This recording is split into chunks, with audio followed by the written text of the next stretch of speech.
பிரேமலதாவுக்கான அந்த வாக்கு விகிதத்துக்கு தகுந்தாற் போல் சீட்டு ஒதுக்கப்படுகிறதா? இது ஒரு கேள்வி. இன்னொரு புறம் பிரேமலதா இப்போது பேசிக் கொண்டிருக்கிற சர்ச்சை பேச்சுக்களை நீங்க கவனிக்கிறீங்களா? நிச்சயமா நிச்சயமா. இதுல திமுக திமுக வந்து தொடக்கத்திலிருந்து நம்ம சொன்னா நம்ம இந்த 45 விழுக்காடு 39 விழுக்காடு இந்த வேறுபாடு சொன்னோம் இல்லைங்களா? திமுகவுக்கு இருந்த ஒரே ஒரு உறுதி என்னன்னா, தங்களது கூட்டணியில் இருக்கக்கூடிய விசிக, கம்யூனிஸ்டுகள், காங்கிரஸ், மதிமுக இவர்கள் எல்லாம் வெளியே போக மாட்டாங்க. எங்க கூடவே தான் இருக்க போறாங்க. அதனால நாங்க வந்து வலுவான கூட்டணி வச்சிருக்கோம். ஆனால் எதிர்த்தரப்பான அதிமுக வந்து தனியா நிற்குது. பாஜக கூட்டணி தனியா நிக்குது. நாம் தமிழர் தனியா நிக்கிறாங்க. அதனால வாக்குகள் சிதறி போயிருச்சு. அதனால நாங்கள் 200 தொகுதிகள் வெற்றி பெறுவோம் அப்படின்னு தான் திமுக சொல்லிட்டு இருந்தது.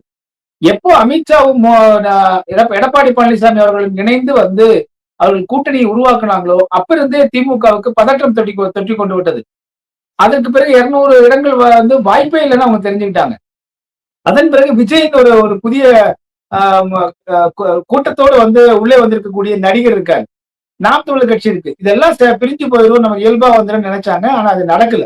இப்ப என்ன ஆயிடுச்சு அப்படின்னா இந்த 39 விழுக்காடு 45 விழுக்காடு என்ற வேறுபாடு இப்ப திமுகவிற்கு எதிர்மறை வாக்குகள் இருக்கு. இப்ப இது ஆன்டி இன்கம்பன்சி என்று சொல்லக்கூடிய இந்த எதிர்மறை அலையால ஒரு 4-5 விழுக்காடுகள் குறைஞ்சதுன்னா 40 விழுக்காடு வந்துருவாங்க.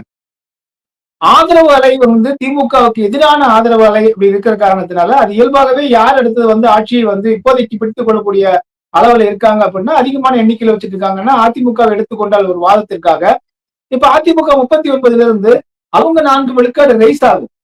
அப்ப இயல்பாகவே திமுக கூட்டணி பின்னாடி போய் அதிமுக கூட்டணி மேல வந்துடும். இதுதான் நம்ம இந்த கால்குலேட் கணக்கு.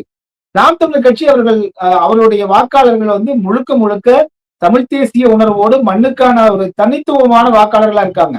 அவர்கள் அந்த எண்ணிக்கை உயர்ந்து கொண்டேதான் இருக்கும். அது பின்னோக்கி போறதுக்கு வாய்ப்பே கிடையாது. ஆனால் இப்படிப்பட்ட நிலையில தாவேகாவை மட்டுமே முன்னிலைப்படுத்திட்டு வரான்னு பாக்குறோம். அடுத்த நீங்க கேட்டது வந்து இந்த பிரேமலதா இந்த 45 விழுக்காடு கணக்கில் இந்த திமுக வந்து தேமுதிகவை உள்ளிழுக்கும் போது அது இன்னும் பலமாக இருக்கும்.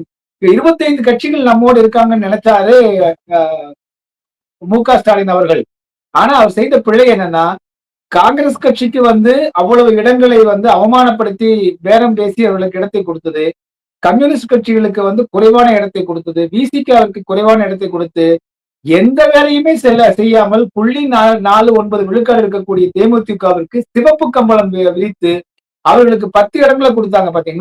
பாத்தீங்கன்னா இதனால என்ன ஆயிடுச்சுன்னா திமுக கூட்டணிக்குள்ள முழுவதுமாக அவர்கள் வந்து அந்த ஊக்கம் சிதைந்து போய் எல்லாருமே அவமானப்படுத்தப்பட்டதா நினைச்சு அது இன்று வரை உறுதியாயிருக்கு. இன்னைக்கு ராகுல் காந்தி தமிழ்நாட்டுக்கு வந்த ராகுல் காந்தி ஸ்டாலின் பெயரையே உச்சரிக்கல.